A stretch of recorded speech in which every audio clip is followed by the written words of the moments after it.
My story starts in Moscow. I was 15 years old. My best friend and I, we were part of a group of Westerners visiting the Soviet Union. This was in 1987, a few years before the fall of the communist regime. We were given an official tour guide who was assigned to us, and the tour would start in the morning, and we were checked into our hotel rooms for the night. My friend said to me, "Let's go outside and look at the city." I thought it was a great idea, dumb idea. So we grabbed our coats, and we snuck out past security and into the street. We found the entrance to the metro. The Moscow underground transportation system is the deepest one in the world. The ride down the escalator took a full minute. Once we were down there, my friend headed right to an open train, and I pulled him back and said, "Wait, let's write down the name of the station so we can find our way back." So I had a notepad, and I took a notepad, and I wrote down the letters of the station, and we hopped down the train and went on train hopping. And that was fun, because, well, actually, it was weird. There were a lot of people, probably all coming home from work.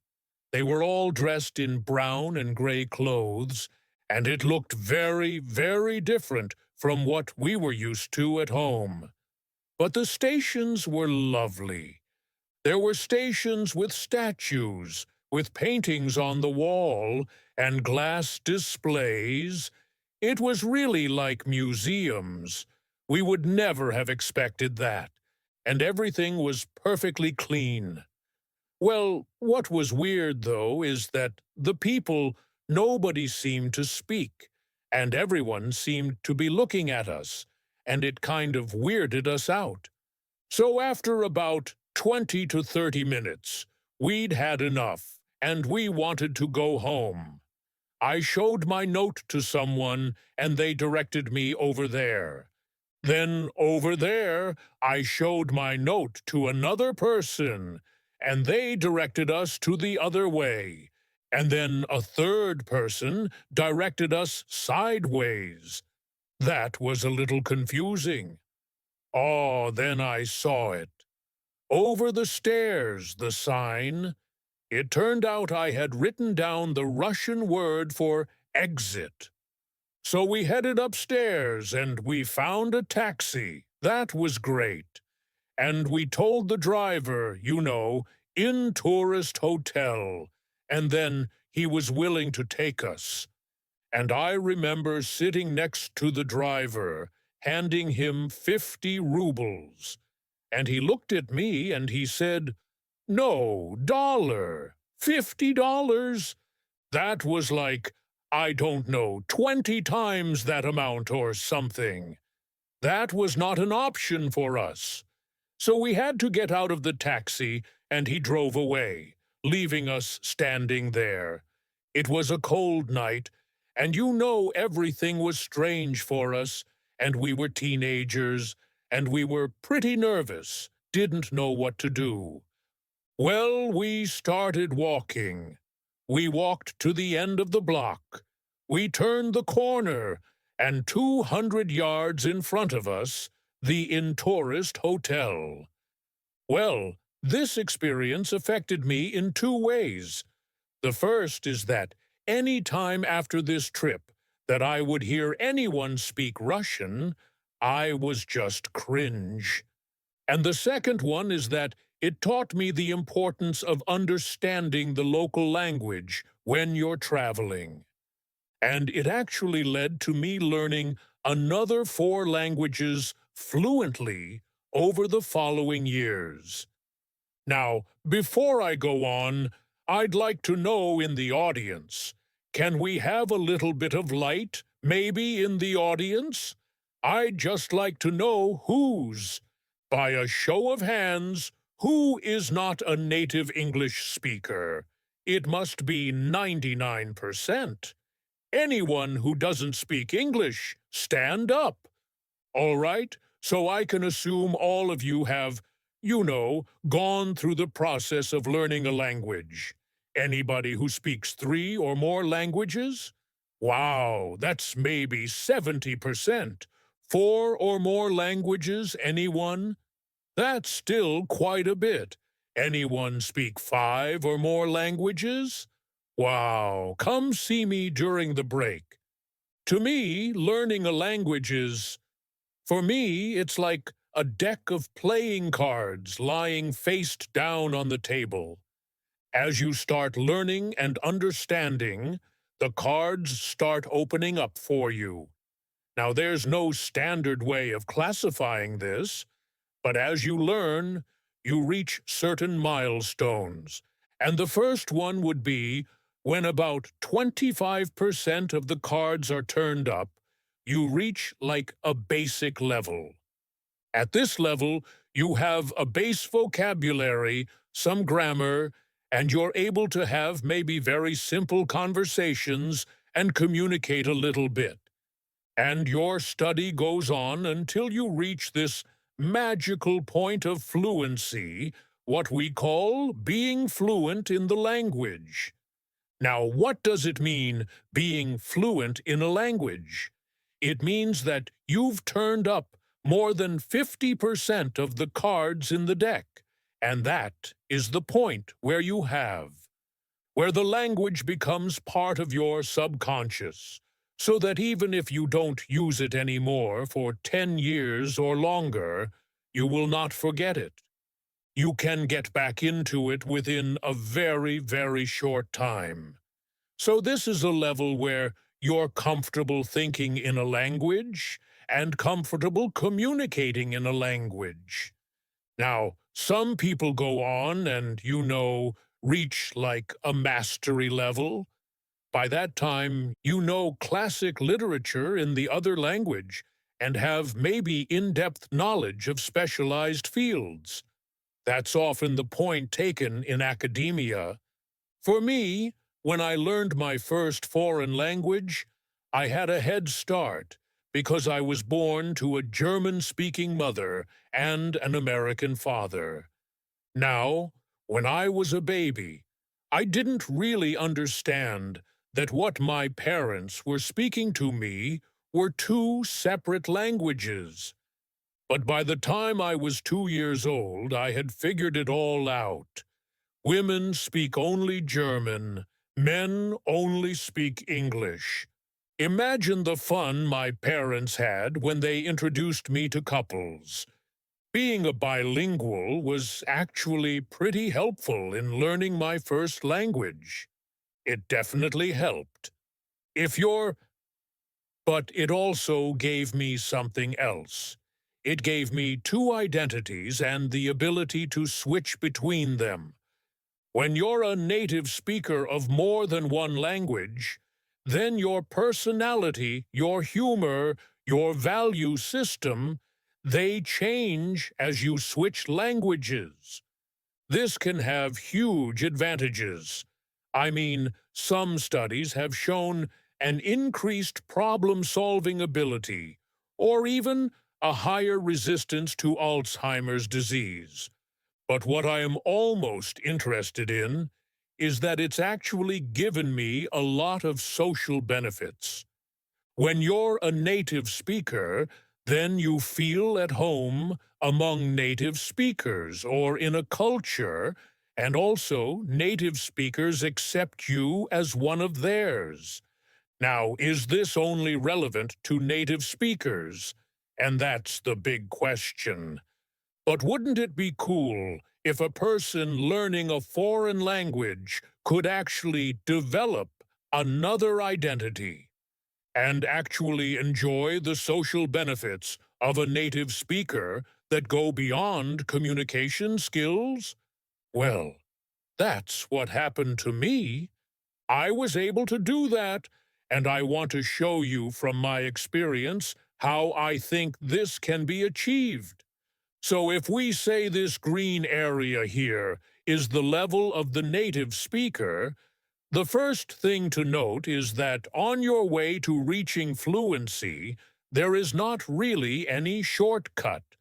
There are some methods that you can use, such as the burrito principle, where you identify 20% of the most effective materials to study. There are some apps like Stuff for Time-Spaced Learning that increase vocabulary retention. They save a little time, but in the end there's no way around working with the material, practicing it, until you reach the fluency level. But the second thing to note is that going from fluency to mastery is a much slower process, and it requires proportionally more effort. That's why most people, they just stop at fluency. They know how to speak English, good enough, and they don't even attempt to venture on, and I can understand it. But the good news is, to get the benefits of a native speaker at a native speaker level, you don't have to go through mastery in the academic sense. In fact, you can skip this step altogether. So if you think about it, there are many native speakers do not have an in-depth knowledge of specialized fields or sophisticated vocabulary. So that's not really what is required. So how do you do it? What is required? Well, I want to give you 3 areas to focus on when you're learning and interacting with native speakers. The first is work on eliminating your accent. I'm aware I said eliminating. It should be at least minimizing it. This is, in my opinion, the most overlooked aspect of language learning today, but it's also the most important one to reach what I call a native speaker level, or a speaker-like level. If you communicate without an accent, or almost without an accent, this changes how natives behave towards you unconsciously, and it also gives you an ability to adapt to a new self-image. The best way that I've found, the best exercise I've found to improve your pronunciation is what I call the perfect sentence technique. What you do is you find a native speaker to help you, and you take a book in the foreign language.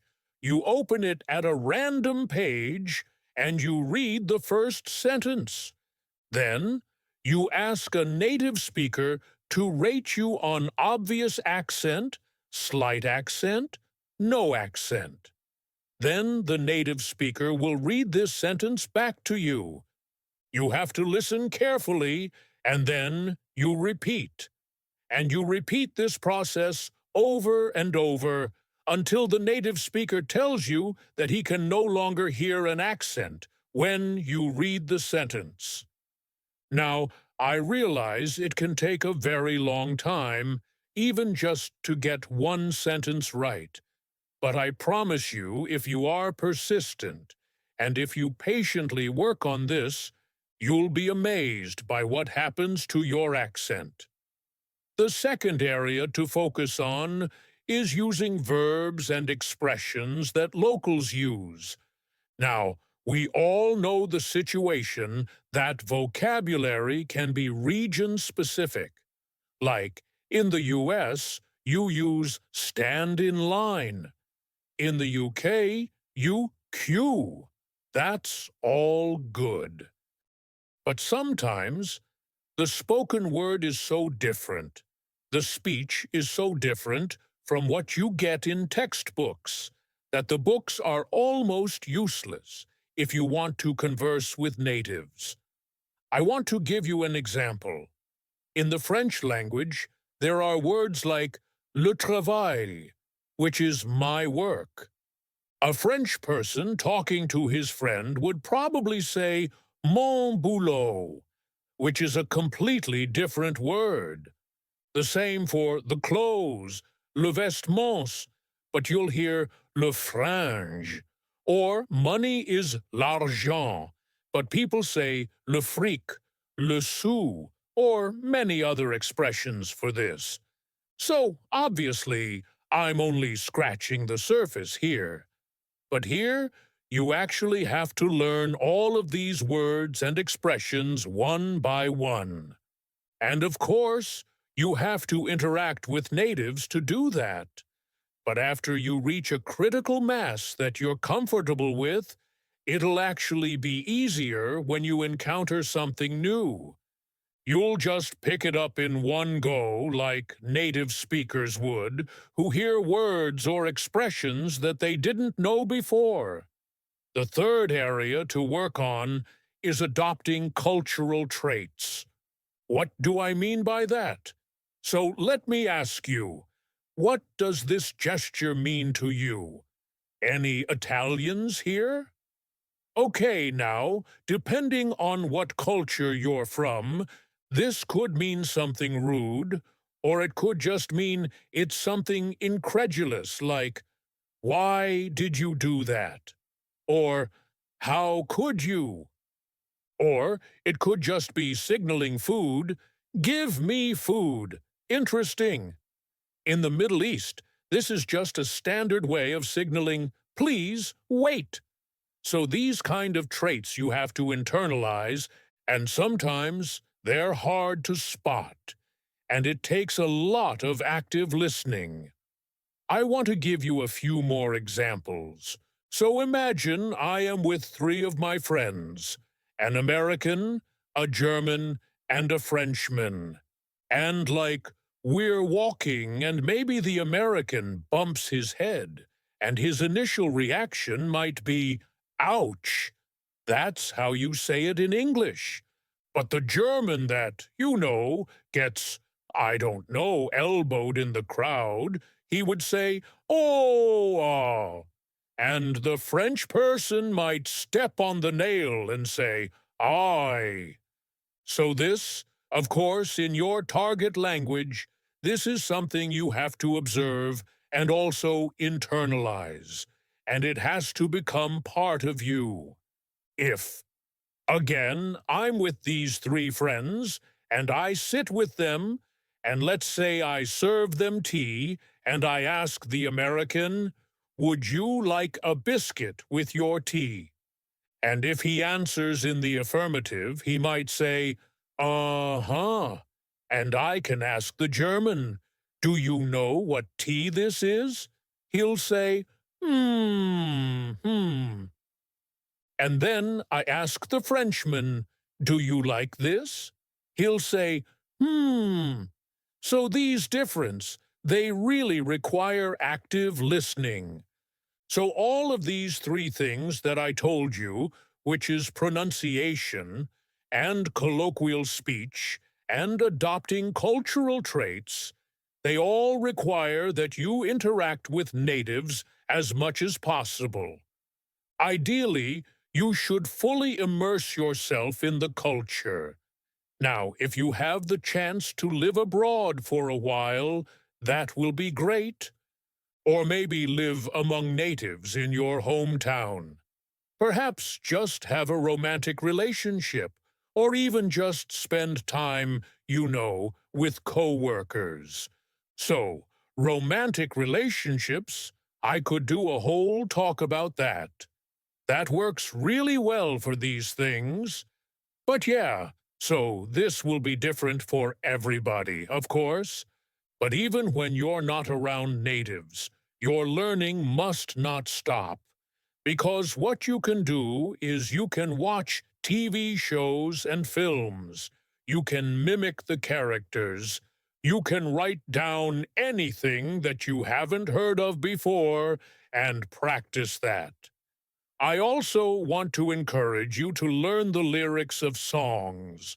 Songs are really great because they tell stories, and they not only help your pronunciation when you sing them, but if they're emotional, they can anchor these expressions into your active vocabulary. And it's like speaking all day and really using the expressions unconsciously. It's a great way. So music, Definitely.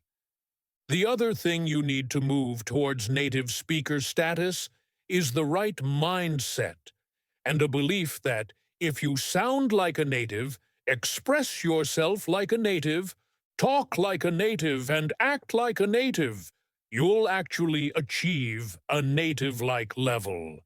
So if I could only leave you with one thing today, it would be work on your pronunciation. Because pronunciation helps any stage of the learning process, even in the very beginning. It'll speed up everything. And it also is the key to reaching a native speaker level, or almost native speaker status. So before I go, I'd like to tell you how I was able to overcome my fear of the Russian language. It was a very, very elegant solution. I married a Russian girl, and I now have little kids in my home that speak Russian to me every day. So I want to thank you, and before I go, I just want to wish you a lot of success with your language studies. It was a pleasure to present for you today. I wish you lots of success with your studies. Thank you for listening. Good luck to you all, and thank you.